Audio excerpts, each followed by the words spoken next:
Thank you very much. Thank you, Madam President. I want to concur in the remarks of my friend from Michigan. A lot of our constituents have long thought that there is just an enormous gulf between the conversations that we have in the United States Senate and the conversations that are going on at people's kitchen tables, going on between friends and neighbors at the supermarket.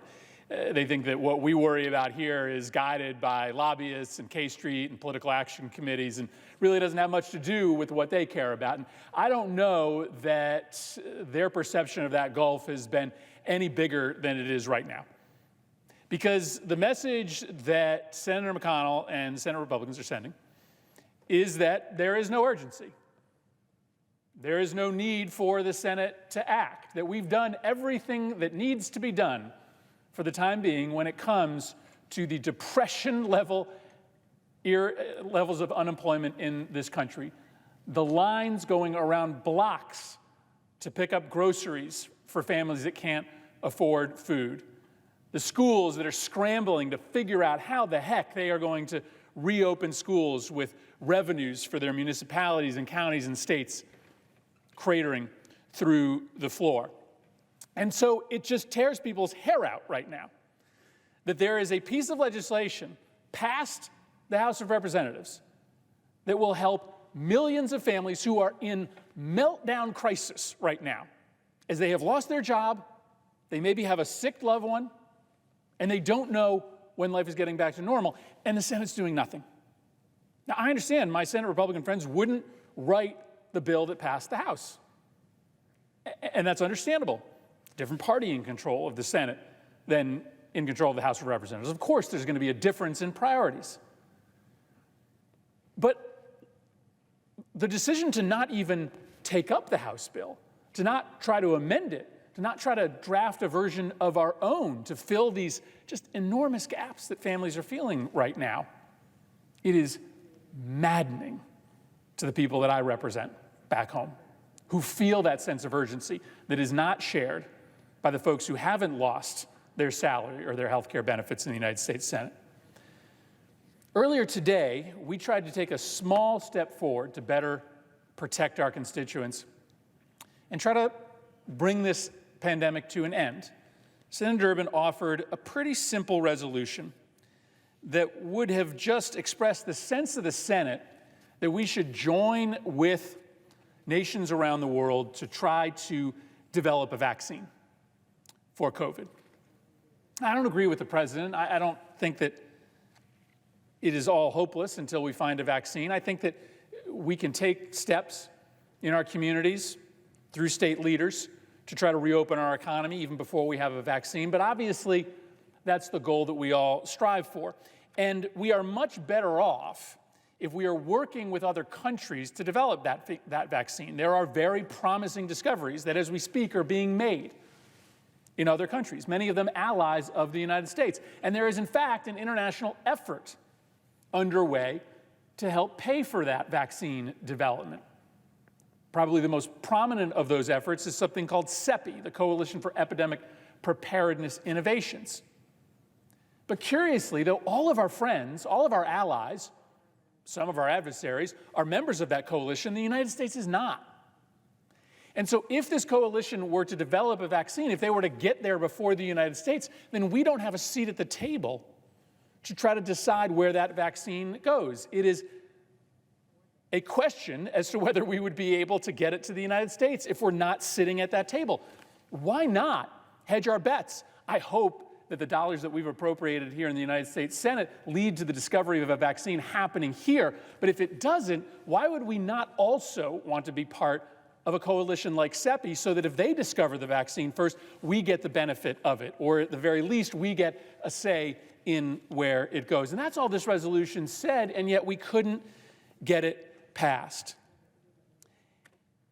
This resolution was especially important because there is something extraordinary happening right now. It is not as if the Trump administration has decided that they are not going to go forward with membership in CEPI because they are going to lead a different international coalition. No, in fact, the Trump administration is taking a giant step back from the world and from international organizations just at the moment when it is most necessary for us to be cooperating with the rest of the world in finding a vaccine or stamping out this virus. Remember, how we stopped Ebola from becoming a crisis in the United States is by being present in Africa to make sure that it didn't reach our shores. The Obama administration understood that travel bans and walls can't stop a virus from entering your country. So you have to stamp it out everywhere in order to be protected here. And so just at the moment when we need to be more engaged with the world, the Trump administration is withdrawing us from it. Witness the president's unprecedented attacks on the WHO. Now, stipulation. The WHO is not unlike any other major multinational, international organization. They have flaws, they have inefficiencies. But there is no way that you can stand up an international coalition to manage coronavirus or prevent the next pandemic without the World Health Organization. And color me skeptical that the president is sincerely interested in reforming the WHO. It seems as if it has been a fairly recent interest of the White House. And one of the ways I can tell that is that we have a seat on the governing board of the WHO. If we have legitimate grievances over how the WHO is run, and I am amongst those who has a laundry list of reforms I would like to see at the WHO, then the proper way to express those grievances would be through our seat on the board of the WHO. But you know what? It's been vacant for 3 years. The Trump administration hasn't put anybody on the board. They nominated somebody, but then Senator McConnell didn't bring him up for a vote. And then his name had to be withdrawn, and it took another 10 months for the Senate to finally put somebody on it in the middle of this crisis. And so we've been absent from the WHO for 3 years. But now, the Trump administration is leveling some pretty serious criticisms at that organization. Many of them crystallized in a letter that the president released to the world last night. And what is extraordinary about this letter is that it is almost as if the president took a letter that detailed his administration's failings with respect to how it addressed the early moments of coronavirus and just substituted in the WHO for the Trump administration.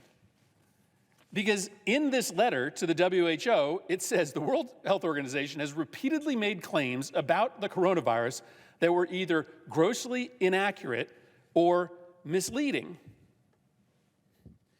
Here's President Trump on January 22nd. Question: are there worries about a pandemic at this point?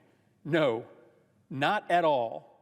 We have it totally under control. It's one person coming in from China, and we have it under control. It's going to be just fine. You want to talk about the leading world figure making misstatements about the seriousness of coronavirus? It was President Donald Trump, especially in January and February when we could have been getting a head start. Further in this letter, it says, the World Health Organization has been curiously insistent on praising China for its alleged transparency. Here's President Donald J. Trump on January 24th. This isn't in answer to a question. This is just an unsolicited remark about China on his Twitter account. He says, China has been working very hard to contain the coronavirus. The United States greatly appreciates the efforts and the transparency. It will all work out well. In particular, on behalf of the American people, I want to thank President Xi. There was no more enthusiastic cheerleader for China and its response to coronavirus in January, February, and March than our own president. If President Trump wants to level criticisms at the WHO for being too soft on China, he has to look himself in the mirror and understand that it frankly would have been hard for the WHO to stand up and contradict its most important donor and patron, the United States of America. On February 7th, the president was given this question: are you concerned that China is covering up the full extent of coronavirus? President Trump's answer: no. China is working very hard. They're working very hard. I think they're doing a very professional job. February 18th, Mr. President, are you still satisfied with how President Xi is handling the coronavirus? I think President Xi is working very hard. Question: some people don't seem to trust the data coming from China. Are you worried about that? Trump: look, I know this. President Xi loves the people of China. He loves his country. He's doing a very good job. February 26th. How can you legitimately trust President Xi and the Chinese? The question is. Well, I can tell you this. I speak to him. I had a talk with him recently. He's working hard on this problem. They're tough and very smart.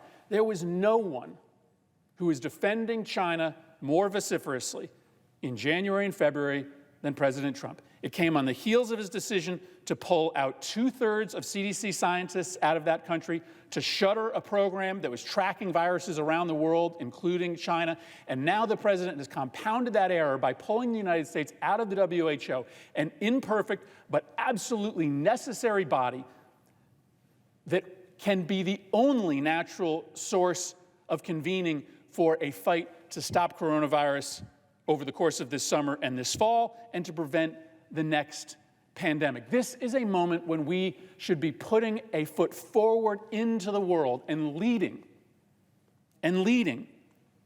There is no wall, there is no travel restriction that can stop this virus. Why do we know that? Because the president crowed about his travel restriction on China, and we found out that 400,000 people got here from countries subject to the ban before and after it was put into effect. He sends out pictures on a regular basis of a wall going up with Mexico. That didn't stop this virus from getting here. We need to be present in the world stage right now. And finally, Madam President, if the president's complaint is that China and the WHO are too close, then by withdrawing from the WHO, we are effectively exacerbating the problem that the president identifies as one that needs to be solved. Why? Because yesterday, President Xi accepted an invitation to speak before the WHO, an invitation that President Trump turned down, and he pledged to lead the world's response to the humanitarian suffering caused by coronavirus. Now, color me skeptical about China's intentions, but the fact is they were on that world stage putting $2 billion into that effort yesterday, and we were nowhere to be found. The greatest beneficiary that comes from the United States stepping back at this moment, walking away from the WHO, is the Chinese government. I believe that our security will be defined by our ability to contest efforts by China to grow its power around the world. We are gifting them an advancement of their power and influence through our refusal to take part in the WHO, our refusal to lead the effort to reform it, and our refusal, as called upon in this resolution that was objected to earlier today, offered by Senator Durbin, to be part of a global effort to try to find the vaccine. I yield the floor.